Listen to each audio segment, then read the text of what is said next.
Ayan, hello po. Good afternoon po sa inyong lahat. Ito yung ano ko, yung ipapakita ko na yung sa buhangin na may mercury. Kasi, ito nga, dati hindi ito dumidikit, hindi nga namin maano to eh. Mahigop-higop itong buhangin. Kaya lang, nung iniba ko yung proseso ng paggamit sa mercury kung paano dumikit itong itong gold dust sa buhangin. Ayan, nahigop na ng mercury. Ayan. Ayan, dati wala yung kahit anong gawa namin eh. Wala.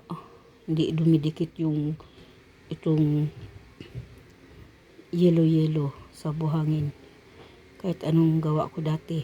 Kahit anong gawa namin dati, hindi nahihigop. Tapos, iniba namin yung style kasi pag sa tubig, hindi siya dumidikit. Tapos, ang ginawa namin, ayan, binilad yung buhangin. Tapos, yung mga glitters na lumilitaw na, ayan, yan, pinili ko yung mga glitters. Tapos, yung iba, may halo ng yung dilaw-dilaw ng buhangin. Tapos, linagay ko sa isang maliit na garapon. Tapos, ayan, inilagay ko dun itong mercury. Yan, tapos ayan, nagulat na lang ako kanina. Nung tinignan ko yung garapon, ayan nakakahigop na yung mercury. Ibig sabihin yan, positive. Mayroon talagang halo na gold, itong buhangin. Dust gold na galing to sa ilog. May hinuhukay. Yan, tapos iniig-ig. Ayan. Ang mangyayari dyan, ang susunod naming gagawin, pipigain yan to mercury. Pipigain para makuha yung gold. Pipigain yan. Tapos, lulutuin. Yan, papakita ko ang mga susunod na pa nito. Ang susunod na gagawin namin. Ito lang muna kasi kanina ko lang ito napansin eh. Na dumikit na. May mga dumikit na. Ayan.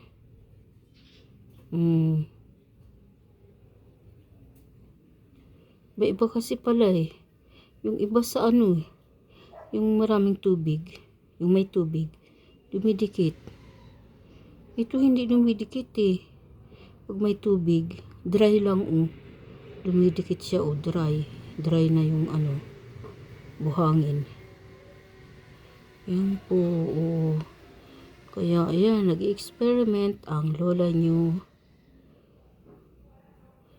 At matagal na itong napinding eh. Ang paggawa namin ito. Na buhangin. Ayan kasi tingnan mo. Oy, may kumikinang-kinang kasi di ba? Yan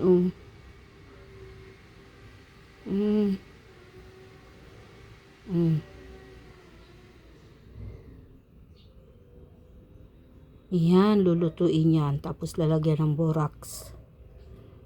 Lagyan ng borax. Ang galing. Op. Yan. Mayroon pa isang klaseng para lumutang yung gold, yung ganyan na yung mga glitters. Meron ako napanood yung buhangin linalagyan ng agua oxinada tapos sinasamahan ng suka tapos lagyan ng tubig sa planggana tapos ayan lumulutang yung mga glitters, yung mga gold. Yun. Subukan ko rin yun. Try ko rin yun.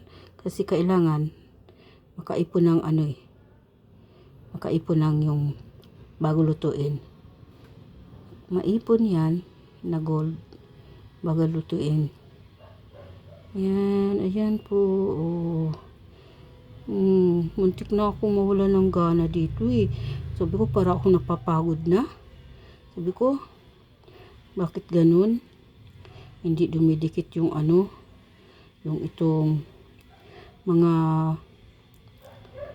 yung mga nagdidilaw-dilaw sa sa Mercury.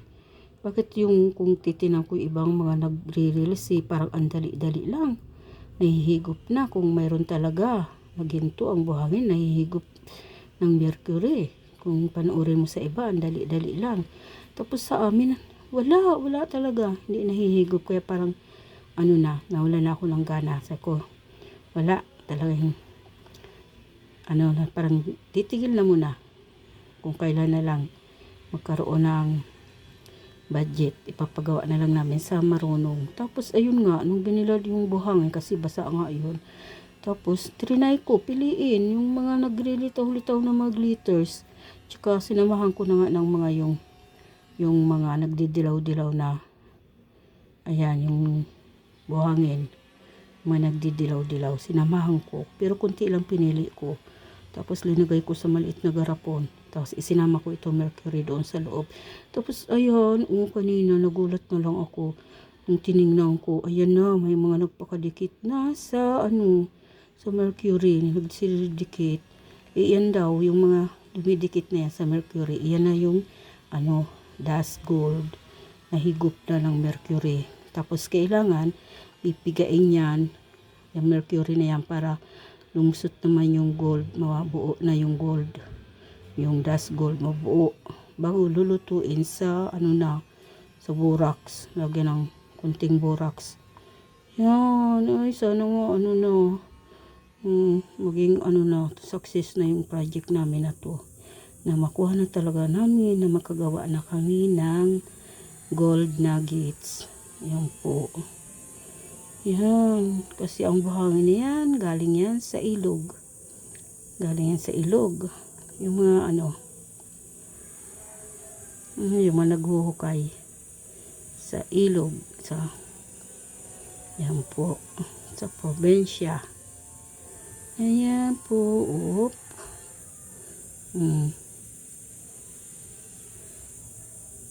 Ayan, ganyan lang po. Ganyan muna. Kasi ngayon Sabado. Wala dito ang aking kapatid. Silang mag-asawa. Kasi ang magluluto nito yung bayaw ko eh. Sabado at Linggo, wala sila. Pahinga nila. Kaya pag naman, pag andito na sila, saka ko na ipapakita kung paano na ito pigain, tapos lulutuin. Ayan, kailangan marami pa yan mahigop eh. Ayan po. Ay, thank you Lord, thank you, nagkaroon na ng pag-asa na itong buhangin talagang hawak namin ay may halong gold, dust gold. Kasi kakaiba yan eh. Kumikiri ng kinang yan eh. Ayun, hindi lang kayo marunong maggawa eh. Kung paano. Ngayon, unti-unti. Sa katagalan, ayan. Sa kapapanood ko ng mga pamamaraan ba sa mga vloggers, na mga minero. Ayan, nagkaroon po ako ng kunting idea. Ayan po. Kaya ayan yan mga dumikit na yan. Yan na yung gold, dust gold. Dumikit sa Mercury. Yan, thank you po. Thank you Lord. Yan. Thank you for watching. Bye-bye po. Yan.